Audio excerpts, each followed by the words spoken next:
I hope you got a restful weekend. I woke up feeling good this morning and energized, so I am happy to get going. This is going to be a very, very busy week. It is a very crazy month with everything ramping up to the launch of my book. So, a lot going on. Anyway, today I want to talk about corporate integrity as it pertains to the framework. Hey, Alexis. Hey, Benitez. Good to see you. So we're going to talk about corporate integrity with the framework. We're going to talk about the ring of corporate integrity, which is creations. Now, corporate integrity is really personal integrity because a company is its people, and it has only as much integrity, culture, value as does the people who make up that company. That's all it is, right? So when we think of a corporation doing something that is immoral or lacks integrity, it's really the people within that company. That's really all it is. It's not a corporation doing it. It's not a group doing it. It is individuals who make those decisions. So when training or talking to your people about integrity, you need to give them really good and clear standards that they know to live up to. Hey, Joao, nice to see you. Because if they don't have those standards, if they don't know what the standard is, if you haven't clearly articulated it, then you as the leader or the CEO are at fault. Because you cannot expect people to live up to a standard that you have not articulated. You cannot expect that just this is true for everybody or everybody should know this, right? We've talked about that before because people come from different cultures. Right now, we have so many people from so many different countries, cultures, and even just a family unit can be its own culture, right? What are the values that family aspires to or not, right? So when you have to understand that everybody is different, so you have to actually articulate a clear standard. So we talk about creations. How does this come into play? This comes into play. What's a typical example?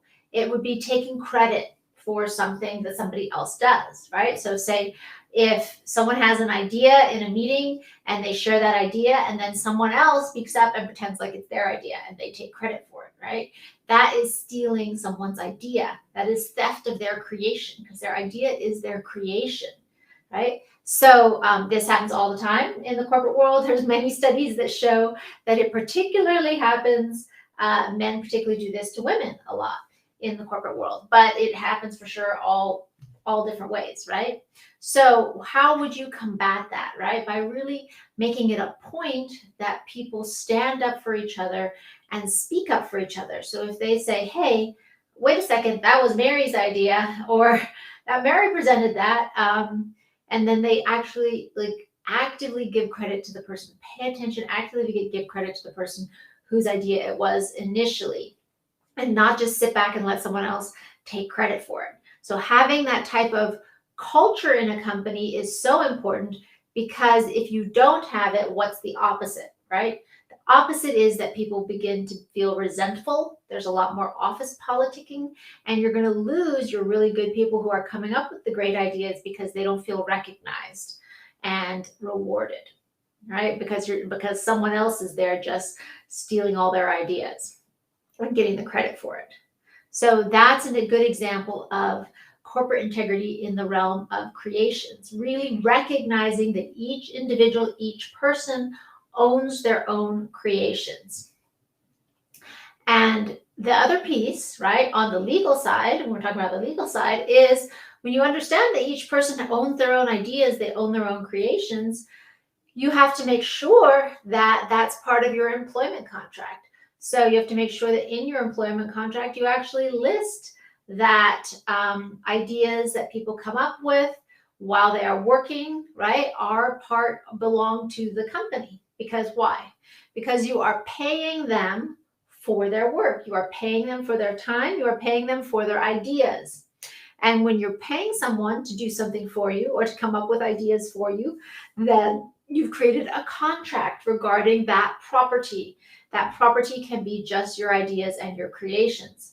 And if you don't specify that, then in a lot of cases, then the person can have an argument saying, well, I didn't create this for the company. This is my idea, so I get to keep it. And then the company ends up in litigation saying, no, you created this intellectual property for me, for my company.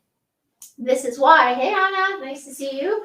This is why you want, as an entrepreneur, as a business person, as a CEO running your own business, you want to make very sure that all of your contracts have a provision in them that says that any of the work done, any of the intellectual property done by your employee or independent contractor who's working for you, maybe there's someone who creates your social media posts, maybe there's somebody who does your Facebook advertising, right? Maybe there's someone who creates workbooks for you, whatever that may be. You want to have a provision in there that says that this is work for hire. This is part of what I'm paying you for. So the finished product belongs to you as the business owner, not to that person.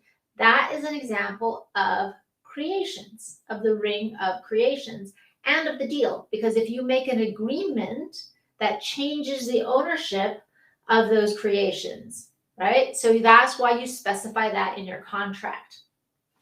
That's a part of corporate integrity, right? Now, versus if somebody is using their time at work, right, when you're paying them and they are creating stuff, or they're using work resources to create stuff, then there's an argument that that belongs to you, even if you haven't specified that. However, typically the way we have it set up is that if someone is working there, maybe on the weekend, they're working on their own project, it's not to do with the work they're doing for you and the work that you've contracted. They're using their own time, their own resources to work on this separate project, right? Then that is something that they own. Now, it can get a bit confusing these days, right? That used to be an easy way to create a standard and differentials of ownership. But nowadays it's not, because so many people are working from home, and so many people are working from home, and they just work in whatever hours they choose to work, and they're often working on the weekends or other things like that. So what do we do in situations like that, where it can become a lot more unclear as to whether or not this was done within work time and work hours, or with work resources, computer, etc.?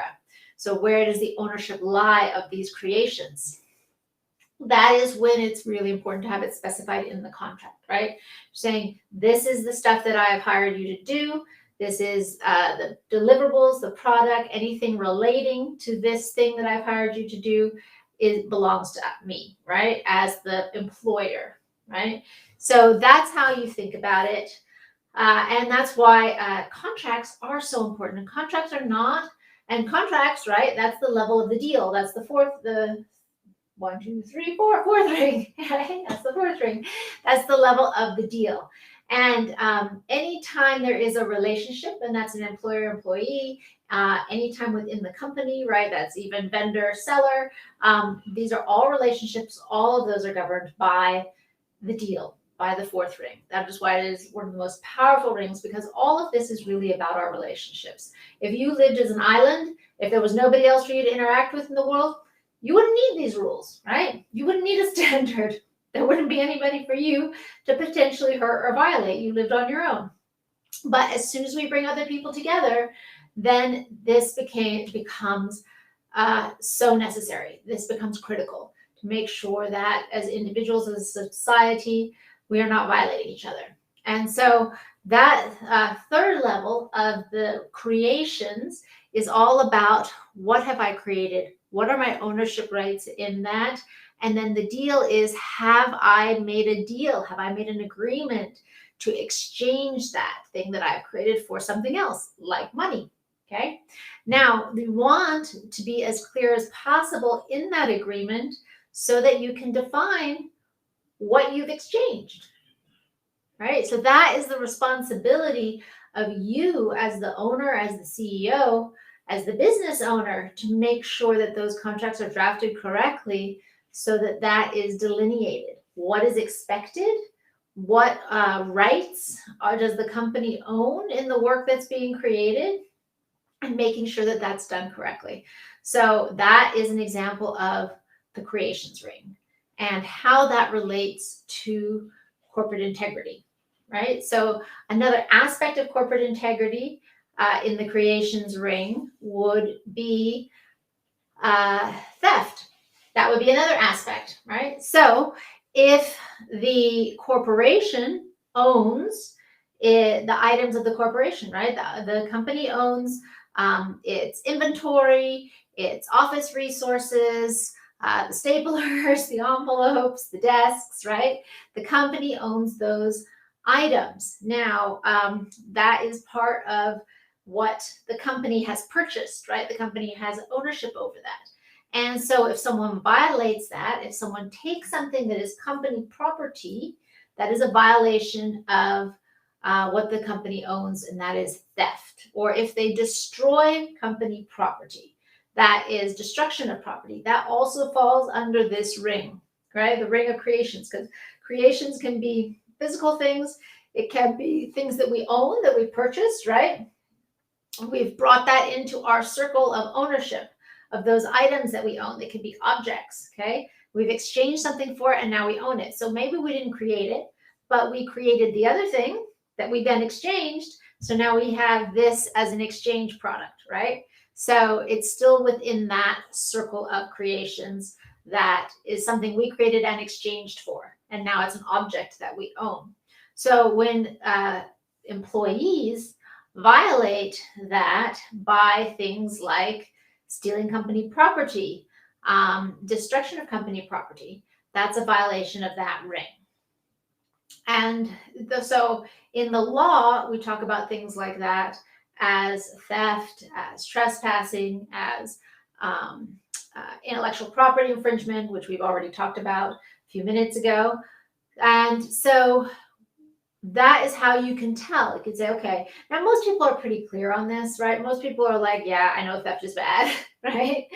But you can create an environment in your company, perhaps unwittingly, where you're not ticking off each of these different things with integrity. And where people can be like, yeah, well, it's just a little thing. It's not going to hurt anybody if I take it, right?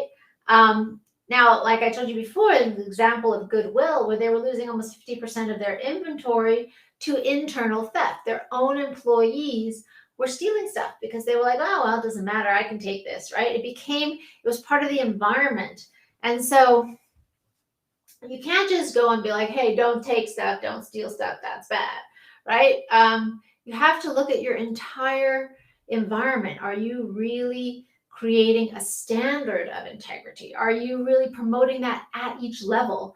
Are the managers, are the owners promoting that in each of these areas? You can't just be like, well, don't steal the stapler, but it's fine if we steal your ideas and give somebody else credit for it. You see, that's hypocrisy.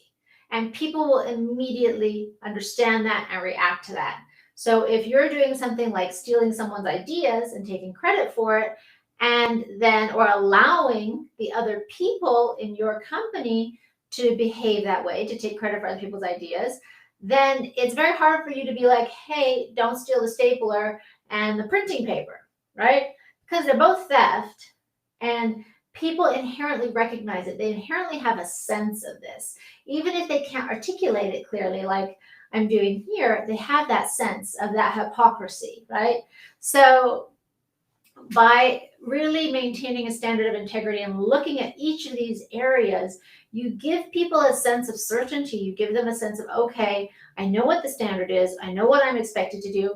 I know what I can expect my managers to enforce for other people around me. And I know the standard I can expect my managers to also do, right? So then you create a culture of integrity, and that's the difference. I hope you guys have a fantastic day, and I hope today is the day to get ready to really blast through on Tuesday, right? It's Moon Monday and tomorrow is War Tuesday. So I hope you all have gotten good rest over the weekend and are ready to get going. And I will see you tomorrow. All right. Tomorrow we'll probably read from my book.